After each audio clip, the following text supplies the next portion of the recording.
So are you ready to pivot your business and scale? Well, my doctor did it. Let's hear from Dr. Bindiya. Hey out there, it's Lauren Powers, business and marketing coach, sharing stories of bad entrepreneurs turned profitable business owners and how you can learn from our stories to help you grow in your own business. These are real stories, y'all, so it's gonna get real spicy. Pull up, let's get it.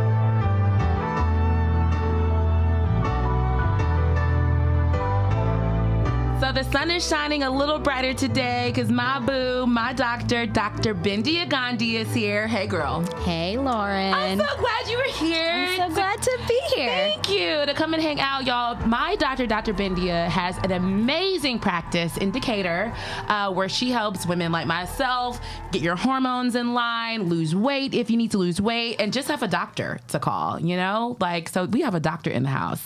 And she's self-made, right? So but I can brag all day, but Dr. Bindiya, tell us what you do and what's your business. Well, first of all, Lauren, thank you for having me on. I'm so excited to be here. Yes. So I'm an integrative and functional medicine doctor, and a lot of people are like, what is that? What is that? What do you do? So essentially my job is to get to the root cause of medical problems. I take a very holistic and natural approach to health.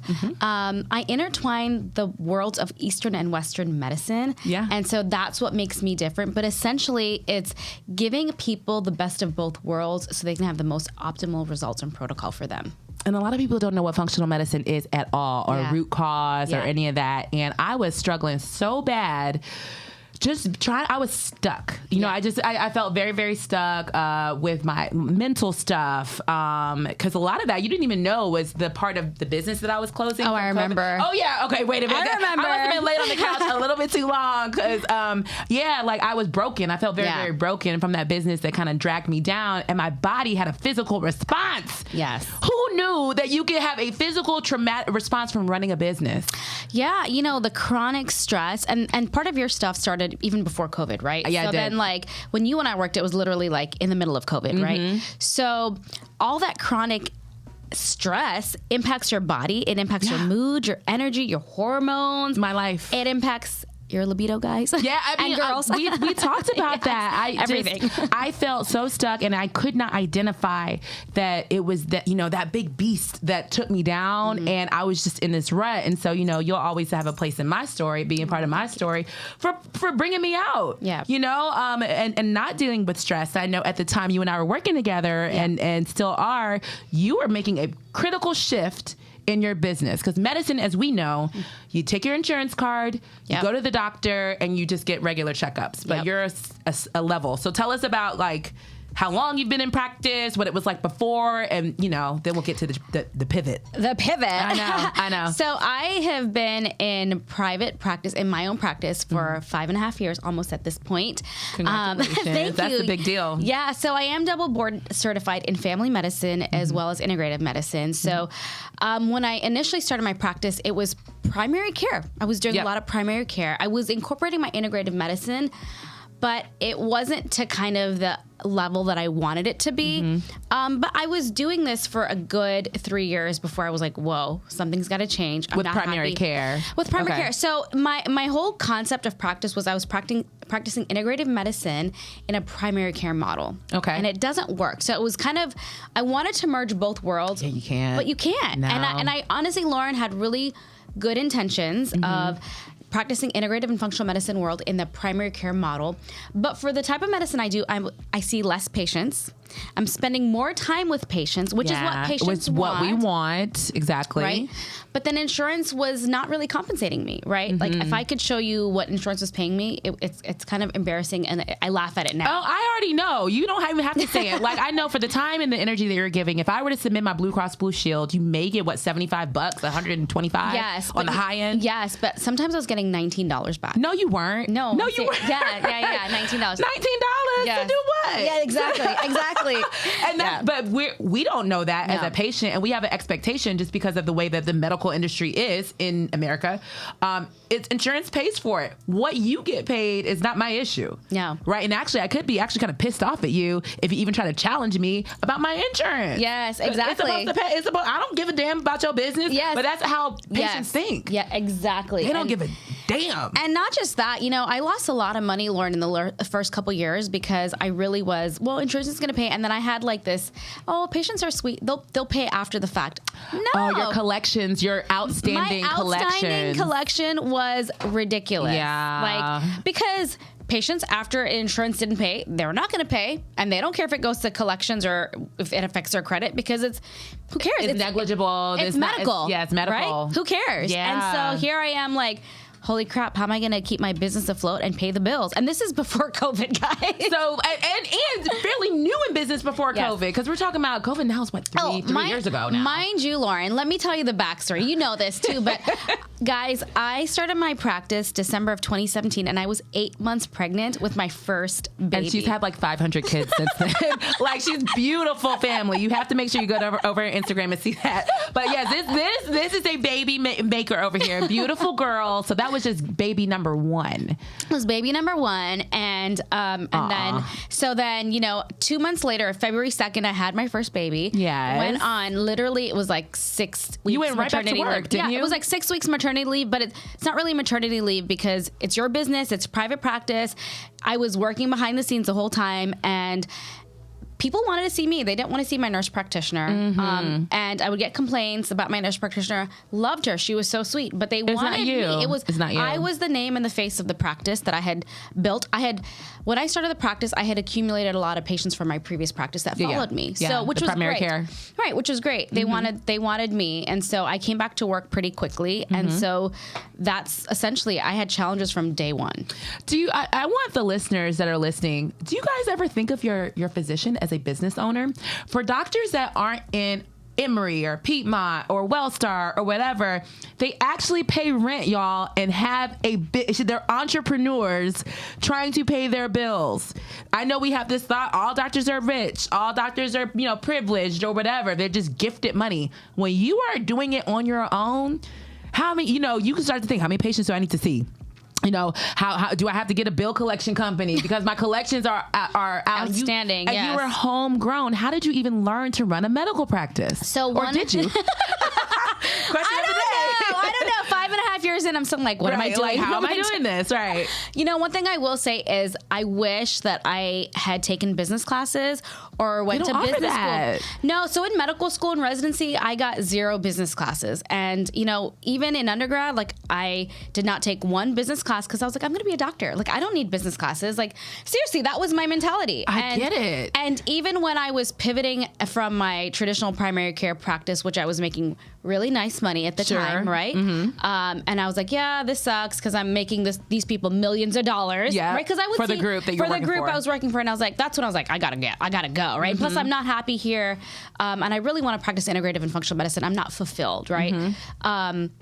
I had no intention of taking a business class because, like, how hard in my head I was like, I'm a doctor. How hard can it be? Just get the lease. I mean, come on, right? Like, and I'm cute. So you're like, I've seen other doctors do this, and they're like doing so well. It appears as though, because everybody looks great on the outside, right? Yeah. These doctors is popping. They're like, come on. I have so many friends that just started practices. It's easy, and you're located by the college, by Emory, so you'll get lots of patients from there. Oh my God, honey.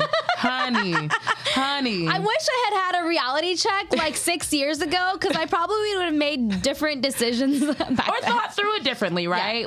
Actually getting a practice consultant or whoever that is to step it up. And this is how you get the cash-based portion going first. And the insurance side, right? Yeah, and they don't cross. No, and so going into practice, like I had hired a practice manager to help kind of do the insurance stuff, which is what I needed at the time, right? Because I knew nobody was just gonna. I was a nobody. I was like a doctor putting a shingle up, and I was hoping that people were just gonna come find me and I'm on Google, like they're gonna find me, right? Right. That's how it works, y'all.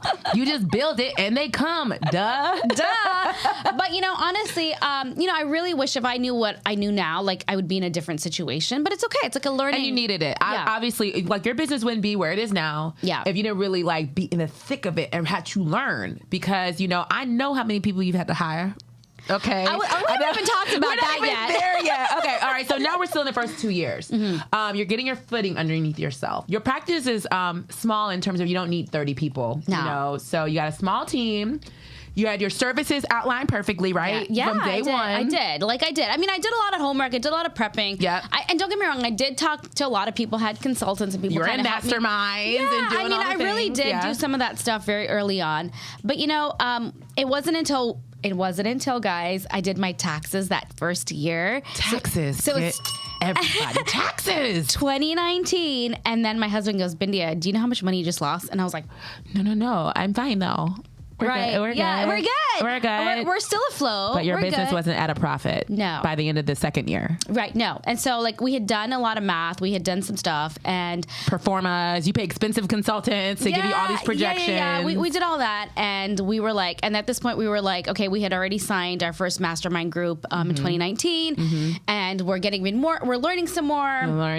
Getting more coaching and all this stuff, which was fabulous, which was great. But we're still not making, we're still not afloat, right? We're barely making it. I can pay everybody else, but my take-home salary is a joke. And I am a firm believer, especially for healers, and we all should be, no matter who you are, you deserve to make money with what you do. Right. But you committed your life. A lot of people will say it's a terminal degree, meaning, right, no, you're right. Because essentially, once you become a physician, that's pretty much all you can do. Right. That's what that saying means, which can be good or bad, however you view it. But I certainly don't believe that you should be making pennies, right? Right. The standards, physicians are well respected. They're community leaders. They shouldn't be having to beg you to pay for stuff. Right. Shouldn't be having to try to figure out, oh my God, how do I make this make sense? So for a traditional practice that's insurance based, a traditional primary care doctor would need 400, 500 patients or something? Or some crazy number? So I'll tell you, traditional primary care practices work really well because it's a mill. Yeah. You're seeing 35 to 40 patients a day, and it's literally 5 minutes. It's a volume game.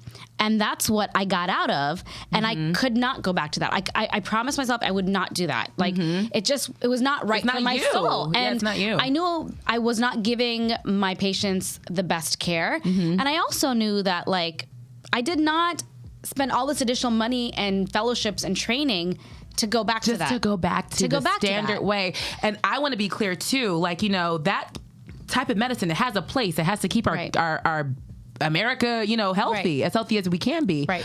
But for those that want to double click and go just one more step further to optimize their health, there's integrative and functional. Right. And that is an investment, and it has to be the right person that is ready for that next step. Exactly. Right? And that's what I'll say. That's where my struggle was. Initially my mindset was I'm the type of doctor, I just want to save the world. I want everybody to experience integrative and functional medicine. So sweet. But exactly. It's so naive, sweet. right? But not everybody is in the right frame of mind or right time, place for that kind of medicine, And so I had to learn that. Even though I want everybody to be exposed to it, not everybody can afford it. Correct. Okay, and I think I want to make that clear. And that's okay, And that's okay. That's okay. The big thing is, what I've learned over the last 12 years is a lot of our patients becoming more educated, which is amazing. Yes. And everybody wants this type of care, but they're doing it on their own, right? And there's nothing wrong with that. But I come in as a guide and say, well, you're taking supplements, but if you're not taking the right type of supplements, it's going to hurt you. And otherwise, you're just wasting your money. Yep. By the way, guys, I don't know if you know this, but the average patient spends about $350 a month on supplements. Right? Your average patient or average. Yeah. Because and I'm talking about protein, Yes. I'm talking about collagen, I'm talking about everything. Your multivitamins, everything adds up, right? And then your iron, whatever extra you may be taking. But now you're reading on all these blogs to take this thing because it's so good for your skin and it'll make you anti-age you and blah, blah, anti-aging girl. That's everything. it's good for your hair, whatever. Yeah. So now you spent about $350 a month on supplements, right? And so, but is it right for you? And that's where my approach is different because I'm personalizing everything based on your labs, your data, and you uniquely based upon you. Right? Let me tell y'all, I'm gonna look square in this camera. If you're gonna go see Dr. Bindiya, which I highly, highly, highly recommend because it's gotten our family's health on track, that first visit is probably about a half a day. I'm exaggerating, but she gets into it, okay? Yeah. It is more than just, okay, let me check your urine levels or let me check your, your sugar, your blood sugar. Yeah. You asked me about, was Langston a C-section or not? I was like, why does that even matter? Yes. What does this have to do with anything? But, how I did with pregnancy and how my kids were born and, how my mom, that the family history that sometimes, you put together the pieces of the puzzle. I do. Because you have the time to do it and you're being compensated accordingly to build that blueprint. Yes. So that's a hard transition from people who feel like they should give you their Blue Cross Blue Shield card and still get the same benefit. And you was doing that, girl? Yes. Girl, child, what happened? I didn't know that.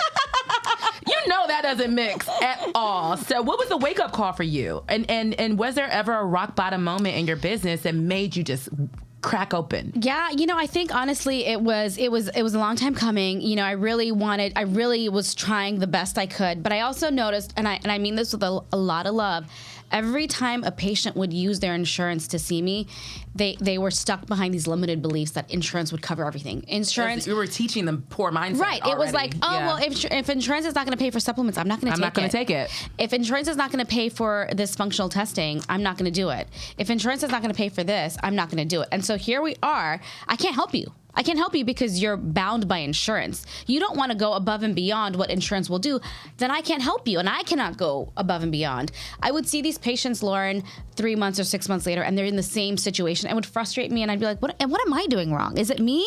But then I'd have this moment where I was like, Bindiya, it's not you, it's them. And it's the industry. Like, we don't, part of what you're doing is you're changing our mindset on how we view medicine. Right. And I don't think you went to medical school necessarily for that. To try to prove yourself to every patient every single time. Yeah. I mean, ultimately, you want the folks that is already kind of halfway healthy or concerned about their health. Right? Because most of the time, your patients, when they come to you, are they just curious about integrative or I'm not getting what I need from a normal doctor? Most of the time, people come to see me because they've been to 3 different doctors or multiple doctors. They're not getting the results they want. They feel like crap. That was me. They've been told everything is normal, but they're like, something is off, and I need you to help me. And I'm like, I can do it. I can help you. The problem with the insurance mindset is it's not just about going above and beyond. They're stuck between limiting beliefs. And, it's also they don't want to make changes. It's like, here I am making minor changes. Okay, let's just ditch the grapes or whatever, or let's what cut am I out the sodas. Eat? What am I going to eat if I can't have grapes? Then what am I going to eat? Exactly. It's like, well, it's sodas. Who the hell drinking soda in 2023? Let me tell you, child. Okay, moving. I'm like, Coca-Cola's still in business. So child. So so you are literally changing mindsets. So when you and I had started on the path of me detoxing and resetting my hormones, I was unaware of the toxins in my house. I was unaware of the toxins that weren't necessarily food. Yes. That are just around. Chemicals. The chemicals, right? I started analyzing what I shampooed my hair with. Yes. And I had to get rid of all the fucking Tupperware. That was hard. I'm not gonna lie, Bindiya. Going from plastic to glass. But you understand, this is an expense. Do you see what I'm saying? This is an expense. It's not just the food. It is an investment long term on your health. It goes past insurance. And so it makes me think sometimes of our gym, Atlanta Performance Lab, which Dr. Bindiya, she helps our patients get all their shit together, child. So at the gym, we had to change how people believe fitness should be. Oh, of course. It was a shift because I actually was part of the problem, just as you said you were before, teaching people to use insurance when they shouldn't have been. I was teaching people a way of fitness that wasn't sound, it wasn't functional, and the price wasn't right either in the old setup. So imagine, new setup, down the street, we lots of people come over, but they're like, you're charging more? Which they happily pay. Why? Our members are awesome, but so what's included? So why aren't we, doing marathons every other week? And why everything changed because we got smarter, right? We understood our worth. We felt confident to finally do it. I had to lose a lot of money in order to get to that spot, but changing that narrative is not easy, is not overnight. And man, I wish we could have just started that way. I know. Don't you think? Oh my gosh. Like it would have saved us. If you came out the gate gate, right? If you like came out the gate saying, I'm fee for service, y'all, so you didn't pay me, like, out the gate. But, it took, 2-3 years? Took 2 years, yeah. 2021 was when we officially said, I love you, insurance. It's been great. Bye. Sent an email to the patient. Yeah, we were planning this, like, literally July. Actually, they started getting emails July of 2020. So 2020 hit, and I was like, this sucks. I can't do this anymore. I'm not happy. I've got to make a shift. If I get one more $19 check. I know. And at this point, I was like, I'm either going to make it or I'm going to break it. Like, at this point, like, I'm either going to be I'm going to be a statistic of a failure. The first 5 years where a business fails. Or I'm going to surpass it. And I took a leap of faith and bet on yourself. I bet on myself, and I did it. And I mean, it's still hard. Don't get me wrong, because I lost a lot of patients. Because a lot of patients, even today, they were like, "I wish I could see you, but I can't afford to come see you." And I'm like, "I'm so sorry. Like, I really wish I could, but this was a decision I had to make for myself, my family, my team. Like, this was what we needed to do." And I'm not gonna lie, I've never been happier. And honestly, it's not about the fact that I don't think that you're expensive. Also, my friends call me bougie, but whatever. Because when you talk about the money that pay a few $1,000s, right, for multiple visits to really get my labs understood, for me to get the correct supplements, for me to know what I'm not allergic to, that I was actively consuming on a day-to-day basis, right? Like, if you were to divide that out over 12 months, the amount of bullshit, food that I would have purchased, the other things that don't make me healthy that I would do probably equal more than a bundle of yours or a program of yours. Right. So I had to really just switch how I view my care for myself. Like, that whole self-awareness and self-care, being willing to pay someone to help me understand, they're not thinking that at all. No, you have to, it's a necessary expense. Right. We all have priorities, right? And you have to prioritize certain things in your life, right? And for it to make sense. But if your priorities are not up to par, then maybe I'm not the doctor for you. It's okay. It's not going to hurt my feelings. But until we're aligned together on the same page, there's no need. I can't help you. And that's how I look at it. Yeah, get somebody else. Pick somebody else to do it, as the meme goes. Yeah. So you changed everything over. So you tried the primary care. I'm gonna try to do insurance. Insurance didn't work out the way you wanted it to. Jay said, "Listen, woman, look at your taxes. Things are a little upside down. And when you actually look at the numbers, a lot of entrepreneurs, we don't want to be face to face with our numbers. It's very sobering. But you said, you know what? F it. Here we go. We are all in, fully functional, integrated practice with lots of other services. What happened during that month where you made that change? Where it was like, January 1 or whatever it was? It was scary. Like I said, seriously, it was scary because we lost a lot of patients. So, you go from seeing a lot of patients and even though insurance paid me pennies, literally, like you still felt like you were losing something. I did, right? Yeah. I lost a lot of patients and I still kind of get sad. Like, oh my God, like, kind of makes me sad. I lost these really good patients. And some of these patients had followed me from a previous practice. So, like, I kind of took that personally. Like, you didn't mislead them. Right. But at the same time, I needed to do what I needed to do. And that first month, we did struggle. But at the same time, that second month, as we started educating our patients, we're now concierge. This is what we're offering. This is what is included. Yep. A lot of patients also were like, yep, I'm going to do it. And we also kind of had like this hybrid where people will still pay for service. Come in and do fee for service for their visits. And if they want to submit to insurance, I'm like, by all means, you're more than welcome. You're more than. I think you did too, right? I did. No, I submitted insurance twice. I think I got what you would have gotten, which is $25 or whatever. Listen. This is I still did it. That's what I'm saying. So that's what we say. Like, we don't take insurance. We're considered out of network. You're more than welcome to submit to yourself. And if you still get something, and it went towards my deductible. Exactly. And I just thought it was just a good thing to do. And actually, Blue Cross Blue Shield, they do give me some healthy points or something for having a physical. Yeah, for like getting a physical or something like that. So all of that, like, just all of that makes sense, right? You made a change. It suited your family. It suited your lifestyle. The lesson here that I'm hearing that's resonating with me, it took me so long to close my first business or to pivot. it took 10 years, Bindiya. Yeah. Very painful years, very non-profitable years where I had the feelings that you had, like, oh my God, I don't want to like raise my rates too high because they'll be upset. Or yes, let me add this service because somebody else needs it. And it was not profitable. I was not thinking profit first. Wasn't even thinking of my family, my kids, what I claim I'm doing all this for. Yeah. So I'm grateful you made this pivot early. Like, you probably needed them 2 years to sort it through, but you made it early. And, now you had your rock bottom moment. You was pregnant, nursing, trying to see people for $19.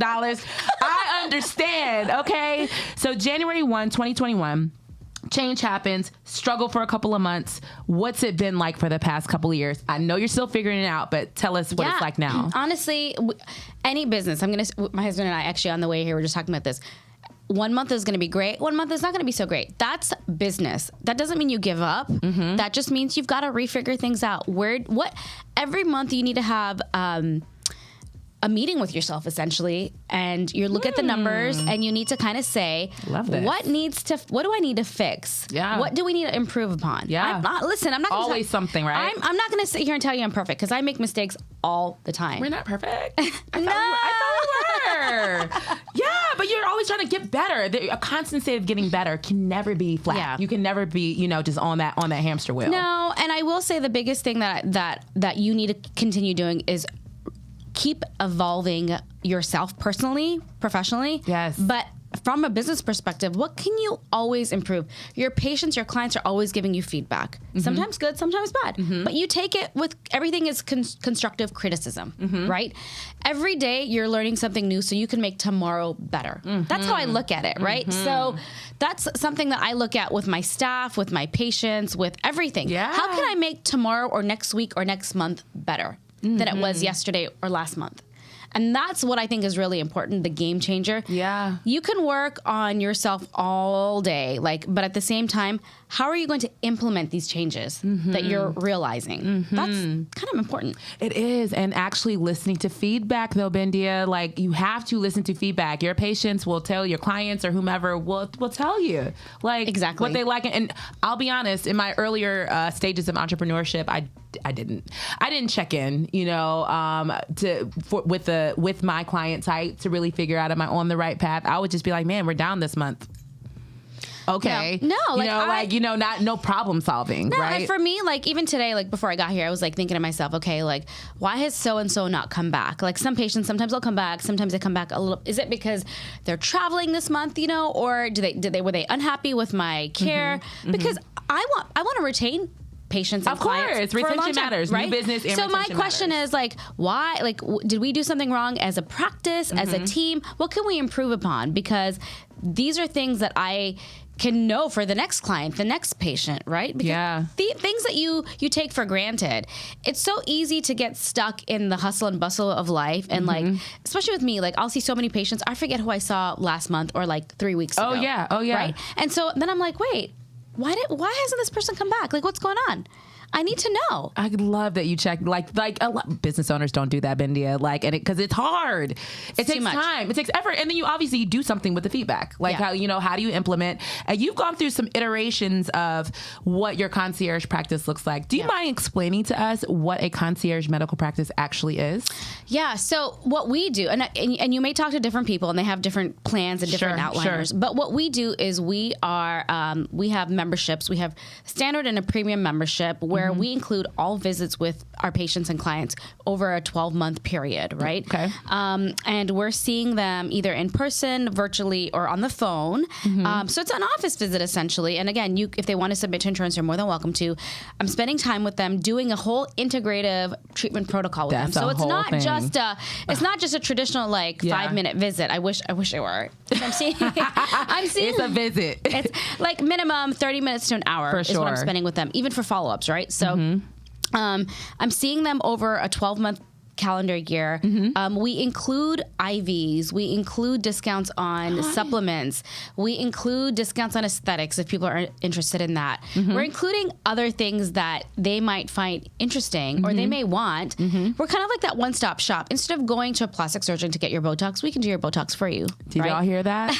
I didn't know about that one, girl. I forgot you do the other like cosmetic things. Yeah. So that's all inside this concierge model. Right. So I know sometimes when people hear concierge, they think I could just call you at any time. How does that work? So that's a good point. Now we do have email, text, phone support within reasonable parameters. No, if you're going to call me at 2 a.m. on a Saturday morning, I'm probably going to be sleeping. Yeah, because you're a real person. Let's be honest, right? But you also get preference on appointment day time. You're also going to get preference. Like I'm going to go above and beyond for my concierge members because I'm going to call in, check with them, and say, hey, Mr. Smith, I noticed you haven't been in the office. It's been 4 months. What's going on? I'm going to personally do that. You're on a separate list that I'm going to give you extra additional attention to figure out what's going on. Isn't this so much fun because you're doing what you love? Yeah.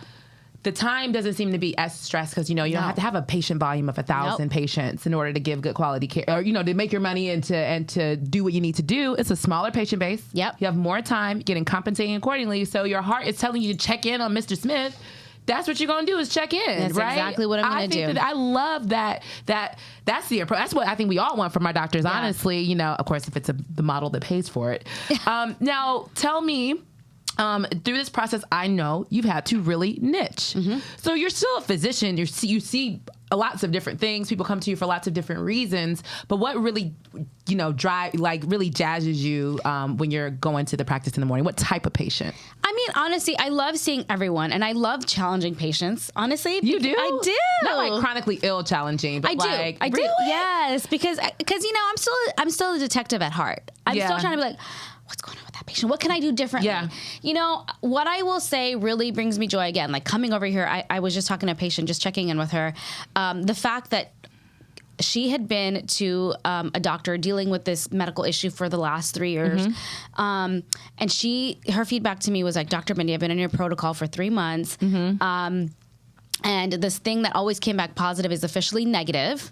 Okay. And she was like, thank you. Like, she was just like, thank you so much. Like, you have changed me internally, and I'm so forever grateful. That made me so happy. That's what you're here for. And you guys, by the way, Lauren helped me with a lot of things. And one of the things, if you guys don't know, AtlantaWeightLossDoctor.com. That's her.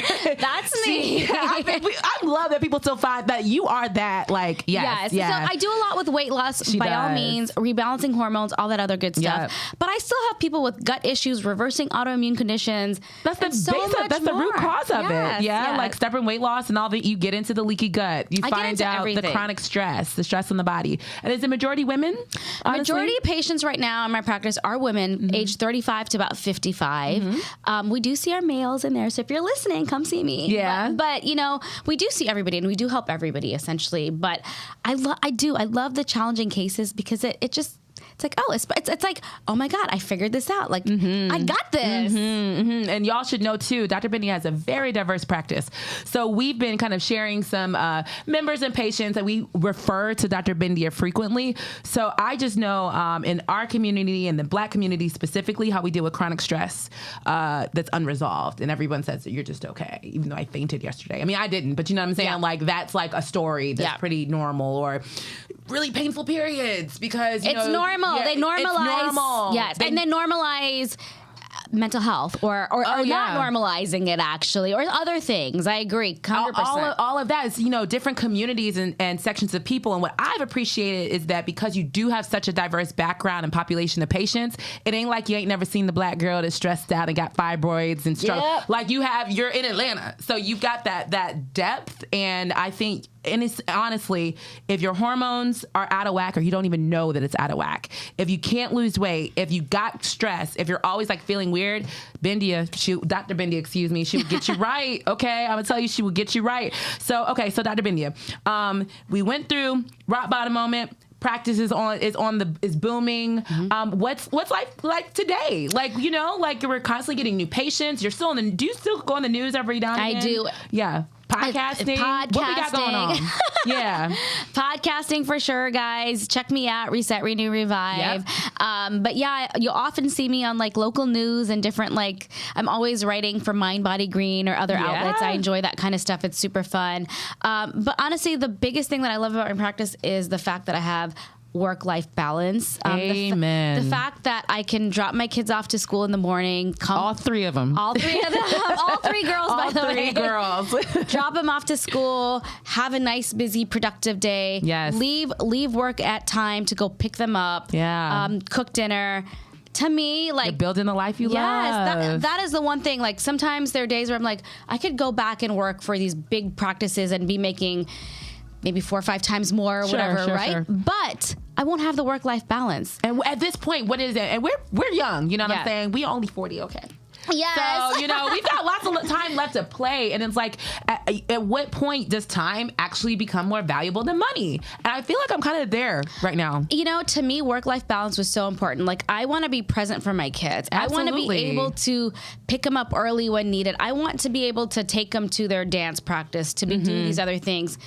I couldn't do that if I'm working a traditional, very orthodox primary care job. Yeah, because you're going to be there at 8 every morning, and you're going to stay until 5. Your last patient will come in at 4:45. And then I've got the commute. Charts. Yes, and then stay for charts. I can't do the commute, do the whole thing. I wouldn't be until 7 o'clock. So you've got, what other services do you have outside of, I know you've got your weight loss programs, you've got, we do a lot of IVs. IVs is big, right? I cater IVs for, according to what we're doing. Like, we do a lot of, we have a lot of cancer patients in our practice. If they're undergoing cancer, undergoing chemo, radiation, we do supportive IV therapy in regards to that. That's awesome. A lot of detoxing, Lyme, mold, whatever, just fatigue. A lot of post-COVID right now, a lot of long haulers. Yeah, people just not. So we have lungs. we have a lot of IVs catered towards that. So IVs are big. Weight loss is big. Hormonal imbalance is big. Aesthetics, the Botox, the fillers. Girl, I got you. So yeah, she got everything. So do you feel like now, are you ready to add on maybe another income stream? Like, because you've learned processes, systems. Hopefully we got a good team now in place that you're rocking with and can grow with. What's the next trajectory for you? Yeah, so I definitely foresee us adding more aesthetic services. I like that personally. Procedures are fun to me. It breaks it up. It breaks my day up. It's kind of keeps your skill sharp too. Exactly. Challenging, so for me, that's definitely something that I want to include more of, is more procedures. Okay, so you're adding. This is great. Like, maybe I'll get a little Botox next time I come in for an appointment. So this is a little game that I play where I just kind of get into your business a little bit, but not, it's all fun, just getting to know you. So you just have to answer the first thing that comes to your mind. Okay. Beach or snow? Beach. Beach. When's the last time you've been to the beach? It was with the girls, wasn't it? I feel like it was recent.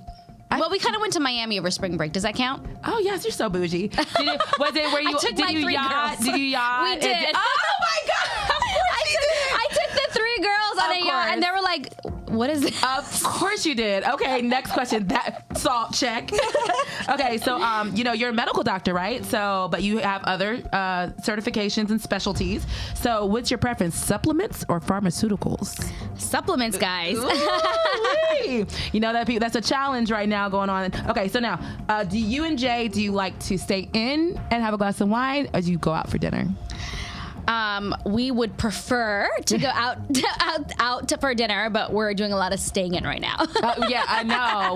Tell us about the girls. How are the girls doing? How old's the oldest? How old's the baby? So my baby just turned 1 like 2 weeks ago, which kind of makes me sad. I know. She's a big girl. I officially have a 5-year-old, a 3.5-year-old, and a 1-year-old. And you're managing your own practice. You're doing it just your way and creating the life you love. Yes. And I'm here for all of it, y'all. So please let us know where we can find you on all your platforms and everything. So follow me on Instagram, Facebook, Twitter, Pinterest, whatever, LinkedIn, Dr. Bindiya MD. Check out my podcast, Reset, Renew, Revive. Our practice is Revive Atlanta MD in Decatur, Georgia. And you could also look up weightlossdoctor.com, and you can find everything weight loss related there. We even have a free how to basically improve your metabolism with easy steps. So check that out. AtlantaWeightLossDoctor.com. AtlantaWeightLossDoctor.com. Exactly. Yes, because that is my booth. thank you for everything today, Dr. Bindiya. You're just Thank you a for ray of having me. sunshine. And guys, we'll be back next week. Make sure you like, share, and subscribe everywhere that podcasts are available. Go check me out also on Instagram at I am Lauren Powers. I will see you next week. Thank you, Dr. Bindiya. Love it. Peace. Entrepreneur podcast. After all, we can't run from my past. Talk about it. Bad Entrepreneur podcast. Let's talk about it. The Bad Entrepreneur podcast.